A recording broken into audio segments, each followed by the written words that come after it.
Hey everybody, welcome back to Tom's Movie Channel. I'm Tom Hunyadi, and I am back with part 5 of my 5 favorite films from each year I've been alive, and this episode is going to be featuring the year 1977.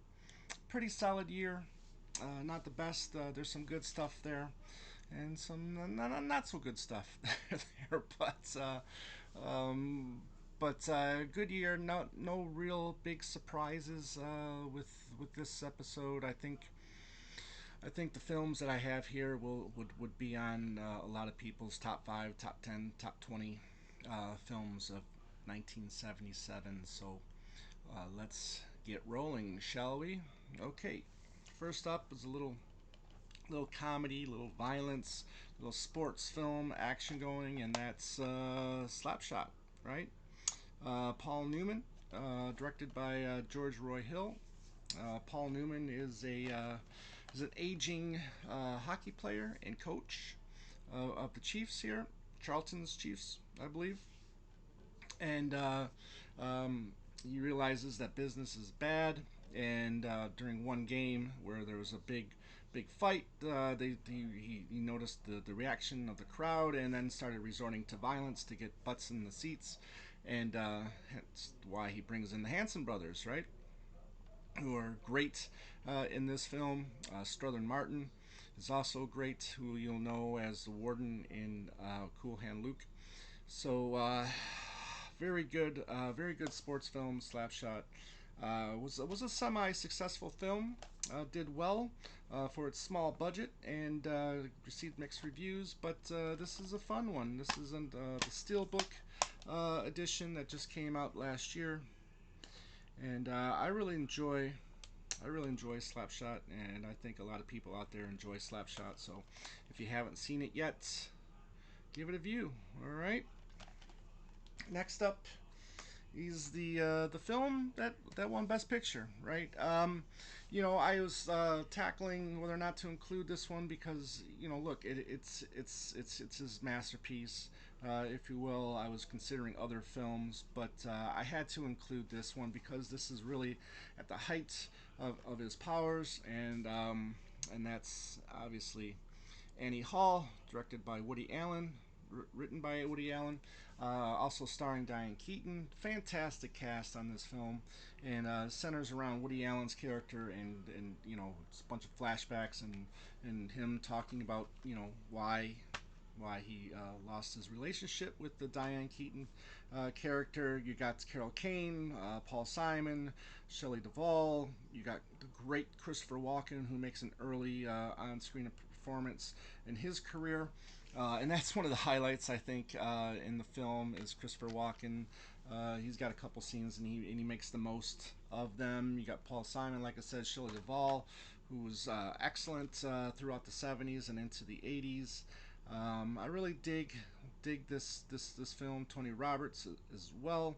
Like I said, it won Best Picture, and sorry about the glare there, but the chemistry beyond with Diane Keaton and Woody Allen had just been getting better and better as their films, as they were, sleepers. You got Love and Death, and then into Annie Hall here, and they are just fantastic together. Annie Hall, check it out. Next up, well, maybe this one is a surprise because my second favorite actor I haven't really talked about yet is Burt Lancaster. Okay, and I dig this film a lot. I mean, obviously, it's 10 times better, in my opinion, than the Brando one. And this also stars Michael York, and this is the Island of Dr Moreau. Okay, and this is really good in my opinion. This is directed by Don Taylor. The makeup in here is fantastic. I think for 1977. Again, like I said, I think this film is 10 times better than the Brando Val Kilmer version, but based on the novel by H.G. Wells. But Burt Lancaster's really good in here, and yeah, I mean it's a smaller budget film, but this did okay as well. But yeah, Michael York, Burt Lancaster. Check it out, The Island of Dr. Moreau. Okay. The fourth film on this list is one of my favorites. I just really dig this film, and that's um, Saturday Night Fever. Okay, and you know, directed by John Badham. This is a really good Paramount Blu-ray. This is the 30th anniversary edition of Saturday Night Fever. You've got a lot of special features. You got a commentary. You got Catching the Fever, 30-year legacy, making of the soundtrack, and that's one of the driving forces behind Saturday Night Fever is the soundtrack, right? The music. I mean, the music is so good. I mean, the music. Obviously, you got the music of the Bee Gees here, and they really drive the movie and those dancing scenes when they're in the nightclub and Travolta's doing his thing. You turn up the volume, and you're just having a great time with this music. Now, it's just not about a guy who goes um, to the disco on the weekends. This is about a guy who just doesn't know what he wants to do with his life, right? He's just recently out of school, and going out to the disco is kind of his escape from life. He works in a paint shop, and that's John Travolta's character. And on the weekends he hangs out with his buddy, dealing with love and a career. And one of the great lines is from his boss, right, in the paint store, and he goes, "No, Tony, you don't fuck the future. The future fucks you." Great line, and holds a lot of truth. And this is a kick-ass film. Check it out, Saturday Night Fever. Like I said, it's more than just a disco nightclub film. Although that's, I mean, one of the driving forces again is the music, and then his performance, his dancing in the film is just fantastic, and this really catapulted John Travolta to stardom after some supporting roles in the prior years, and also Welcome Back, Kotter, of course. But this really made him a household name right here, Saturday Night Fever. Check it out.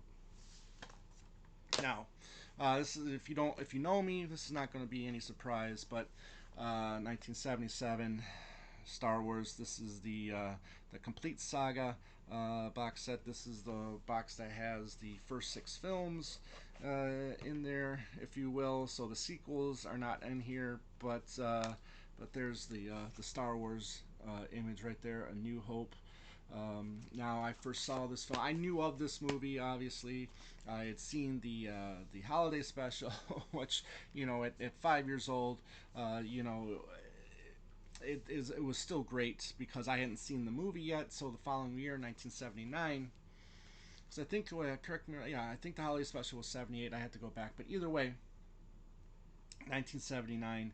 My parents took me to the drive-in to see the film. It was my first theater experience, or drive-in experience, however you want to call it. And this just blew me away. This was the film that all I cared about was Star Wars for the next 6, 7 years, and then into the prequels. Getting the figures and just loving everything Star Wars, right? I mean, I remember, friends of mine, we'd go, get sticks and pretend they were lightsabers and have duels and whatnot. But Star Wars really captured my imagination, and it's just such a good film, especially for me, for my age. And then, I mean, I know this was captured a lot of people's imaginations, no matter how old they were, whether they were 5, 6, 7, 8 like I was, or the older teenagers, and kids, and adults into their 20s just went crazy for this film, and so did I. And I know a lot of people did too. I know this isn't for everyone. I know there's people out there that prefer Star Trek over Star Wars, but the story itself is great.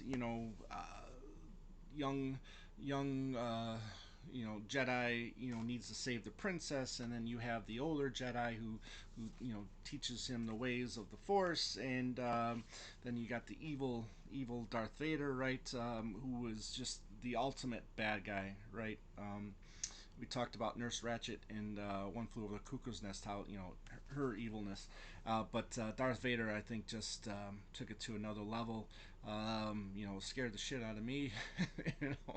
The first time I had seen Darth Vader on screen, but so obviously, nostalgia plays a big part in this film for me. But I had just come to love, everything Star Wars at that point in time, and this will always be near and dear to my heart.